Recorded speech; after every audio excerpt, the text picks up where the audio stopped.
Good morning বন্ধুরা, আশা করি সবাই ভালো আছো। আমিও ভালো আছি। তা মকর সংক্রান্তিতে সবাইকে শুভেচ্ছা থাকলো। আজকে অনেক দিন বাদে আমি আজকে ভিডিও দিলাম, যেহেতু বিহুর ভিডিও তো আমি এখন তৈরি ছাড়িয়েই নেই। আজকে কয়েকদিন ধরে ভিডিও কোনো আপলোড করা হচ্ছে না, তার জন্য ভাবছি আজকে ভিডিওটা পোস্ট করে দিই। তা আশা করি সবাই ভালো আছো, আমিও ভালোই আছি। এই যে আমাদের ঘরের পাখিগুলো কেমন লাগছে অবশ্যই কমেন্টে জানাবেন কিন্তু। তাই যে সকাল সকাল পূজা দেওয়া হয়ে গেছে, আর গাছে আজকে ফুল পাইনি, কয়েকটা ফুলই পেয়েছিলাম। এই ফুল দিয়ে আজকে পূজা দেওয়া হয়ে গেছে। কি করব, ঠান্ডার সিজন, ফুল পাওয়া যাচ্ছে না। তাই যে তোমাদের দাদাভাই সকাল সকাল মাছ নিয়ে আসা হয়েছে, মাছ নিয়ে আসছে। আর ফুলকপি ভাজি করব, আর ভাবছি অল্প টমেটোর চাটনি করব। তা এটা হয়েছে মকর সংক্রান্তির ভিডিও, তা সেটাই আমি আজকে আপনাদের কাছে শেয়ার করতেছি। তাই যে এখন এক এক করে সব রান্না জোগাড় সব করে নিয়ে রান্নাটাও কমপ্লিট করে ফেলালাম। এখানে হয়ে গেছে মাছের ঝোল, আর মানে লাল লাল করে মাছের ঝোল করেছি, আলু দিয়ে আলু দিয়েছি শুধু, আর ফুলকপি দিয়েছি।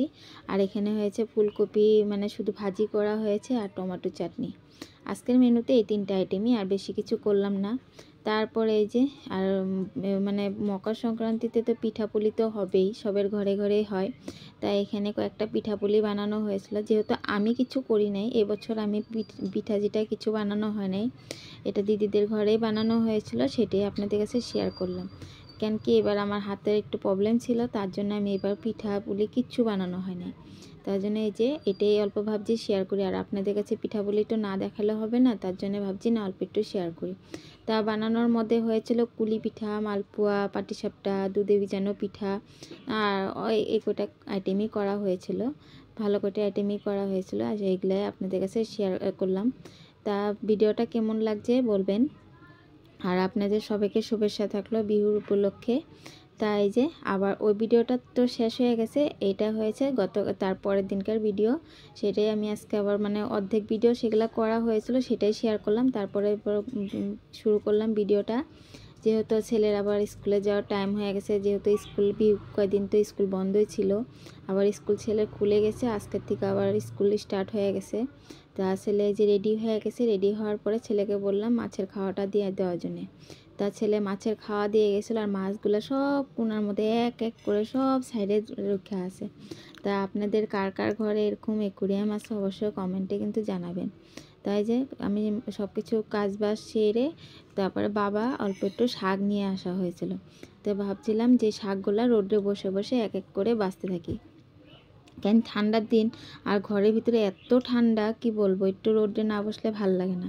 তাই যে শাকটা নিয়ে এসো, শাকটাও বসায় দেওয়া হয়েছে, এদিক দিয়ে বেছে ধুয়ে কেটে বেছে শাকটা বসায় দিলাম।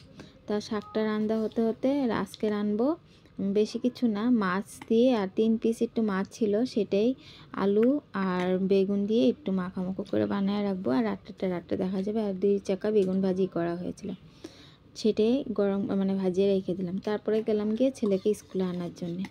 তা ছেলেকে আনার জন্য স্কুলে রান্নাবান্না তো ওইটাই করে চড়ে, আর বেশি কিছু শেয়ার করলাম না, কেন কি ভিডিওটা বহুত লম্বা হয়ে যাবে। তারপরে যে ছেলেকে আনার জন্য স্কুলে চলে গেলাম, ছেলেকে স্কুল থেকে নিয়ে এখন সিধা ঘরে চলে যাব। এই যে ছেলেকে এখন টমটমে বসায় নিয়ে ছেলেকে নিয়ে এখন সিধা ঘরে চলে যাব। তা ভিডিওটা যদি ভালো লেগে থাকে অবশ্যই লাইক কমেন্ট আমার শেয়ার করে দেবেন। আর যারা যারা আমার নতুন বন্ধুরা আছেন অবশ্যই আমার এই চ্যানেলটাতে একটা সাবস্ক্রাইব করে দেবেন। ঠিক আছে, আজকের মতন ভিডিওটা এইটুকুই। বাই, শুভরাত্রি, সবাই ভালো থাকবেন, সুস্থ থাকবেন। আবার পরে দেখা হচ্ছে আগামী আরেকটা ভিডিও নিয়ে। ঠিক আছে।